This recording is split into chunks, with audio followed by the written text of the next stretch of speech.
हम करेंगे हर मजलूम की हिमायत। अस्सलाम वालेकुम नाजरीन, मैं हूं हुरैन फातिमा और आप देख रहे हैं हिमायती न्यूज HD चैनल। नजर डालते हैं आज की अहम खबर पर। SSP असद चौधरी की काविशों से मीरपुर खास पुलिस की बड़ी कार्रवाई। कुछ अर्सा कबल मेहरान थाने के हदूद से दो मुख्तलिफ वाक़यात में दो चोरी होने वाली टोयोटा करोला कार रजिस्ट्रेशन और कोरे कार रजिस्ट्रेशन बरामद कर ली गई है।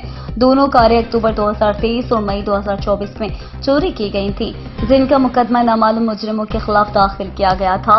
इस सिलसिले में SSP मीरपुर खास ने मुलजिमान को गिरफ्तार करने का टास्क इंचार्ज CIA इनायत अली जरदारी और टीम को सौंपा और टीम तश्कील दी। इंचार्ज CIA इनायत अली जरदारी की सरबराही में SHO मेहरान कामरान हालीकोटो ने हमरा टीम कार्रवाई करते हुए दोनों मसरूका कारें बरामद कर ली गई हैं। कार चोरी में मुलविस बैनुल-इज़्ज़ाई गिरोह का अहम कारिंदा बनाम जमन वल्द रहीम जुनेजो सकना बदीन को गिरफ्तार कर लिया। मजीद खबरों और अपडेट से बाखबर रहने के लिए देखते रहें हिमायती न्यूज HD चैनल।